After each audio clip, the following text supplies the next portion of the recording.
The first is what's conformations. This is basically a rotation. And it's sort of been assumed in all my drawings so far, but now I will explicitly say it. Let's say you have a skeletal structure that looks like that. What is this called? That'd be propane. You don't have to draw it like this. This would be identical to drawing it like this. Or you could draw it like this. Or you could draw it like this. Whatever. You can rotate it in any way in space that you want to. Those are called conformers or conformations. Because what happens, they're all single bonds, and single bonds can freely rotate in space, all kinds of different wiggly positions like a snake. So it does not, these are all still propane, they're all the same molecule. They're just oriented in space differently. So don't let that throw you. So if I draw a molecule like this, okay, that is really, what's the longest chain here? 1, 2, 3, 4, 5, 6, 7. So this is the same as drawing this, with 2 methyl groups on the 1, 2, 3, and the 5. 3 and 5. Those are the same. Those are called conformers, just rotating them differently. Here I drew a main chain just kind of wiggly, and here I drew it just straight up, zigzagging straight across the page, with these 2 methyl groups now pointing downwards. So those are conformers of each other. Those are equivalent structures. And when you take the big time OChem, if you do, you'll get more craziness than this, but that's just to show you that you can draw it different ways. Isomers, specifically structural isomers first, or what's called constitutional. Same thing. Constitutional or structural isomers. Isomers are when you have the same molecular formula, but the compound is different. So you reattach bonds, move things around spatially. The constitutional specifically is when you have different connectivity. Okay? So an isomer, same molecular formula, different compound. Structural specifically is when the connectivity changes. So I'll give you an example. C4H10, what is that molecule? Yeah, I could draw it as a butane, like that. Or I could draw it as a propane with a methyl at the 2 position. These both have 4 carbons and 10 hydrogens.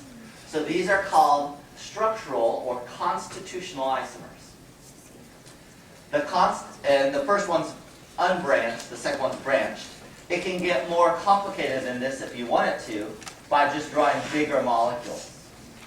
Okay, so let's say you get really big, C6. This is going to start to get messy. So my method of drawing, and a common question, draw all the isomers. So for this one, if I have to draw all the isomers, what I do is draw the straight unbranched chain first. So this would be a hexane, like that. Then what I do is go smaller and smaller. So that's the 6 chain here. Now I'll go down to the 5, a pentane, and I'm going to remove 1 carbon group and say I put it here. Where else could I put it? I could put it in the middle. Is there anywhere else I could put it? Where do you want to put it? You want to put it in the 4th position? If I do this, what's that? Yeah, you'll notice that this is called 2-methylpentane. And this is 2-methylpentane. If it has the same name, it's the same thing. If I see Bob Nguyen in one place, and then I see Bob Nguyen somewhere else, that's the same humanoid. Okay? So, go down to 4, and then Now I have 2 carbons to attach. So I can attach them in a lot of places. I could put them both here. I could put them one here and one here. I could, what else can I do? What else can I do? There's one more. No? I think there. Oh, you want to try an apple? Like this? What's that? This is a conformer of this. This is called 3-methylpentane. And this is 1, 2, 3, 4, 5, 3-methylpentane. So don't draw that one. It's identical.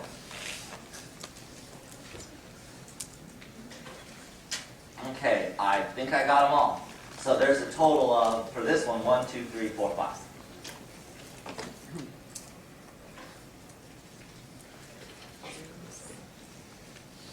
Okay, we can also do geometric isomers. So be ready, any molecule I give you, be able to draw all the isomers of it. Now, just like in transition metals, we have geometric isomers. And you might remember from the transition metals, that's like cis, trans, fac, mer. But with organics, we don't have fac and mer, but we will have cis and trans. Okay? So let me show you some examples of cis and trans.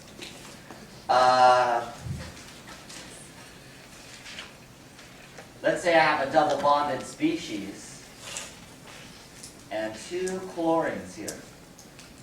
If I have 2 chlorines on the same side, what do you think that's called, cis or trans?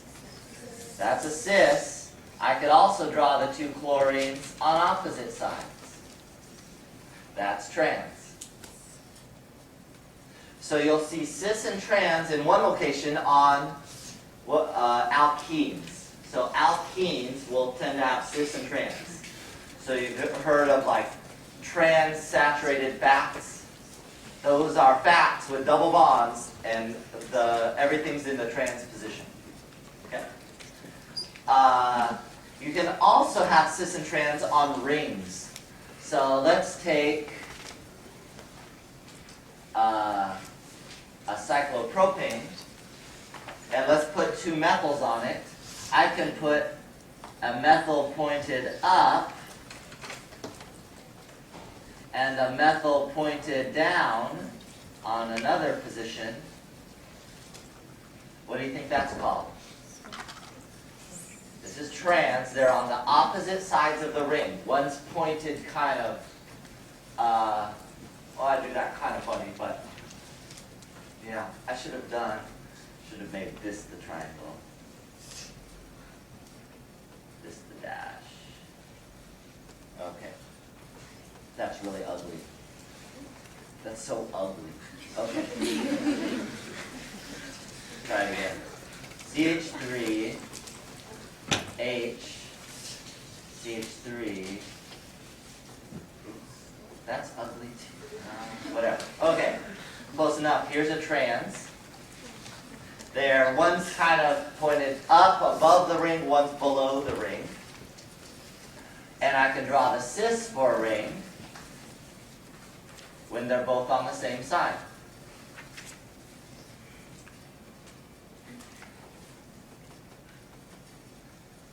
Okay? So you can have cis and trans for rings, cis and trans for alkenes. So, for example, if you were going to name this, normally you'd name it 1,2-dimethyl cyclopropane. Okay? 1,2-dimethyl cyclopropane. Now that it has this geometric part, you'd say trans 1,2-dimethyl cyclopropane. So you need to put the trans in front. This would be called cis 1,2-dimethyl cyclopropane. Yeah? Does it matter what side it's pointing or if it's on the same side? Oh, I see what you mean. Does it matter if they're both up or both down? Yeah, it doesn't matter. That's not important for the name. You'll actually find if the 2 methyls were down instead of up, it'd be the same structure. You could rotate it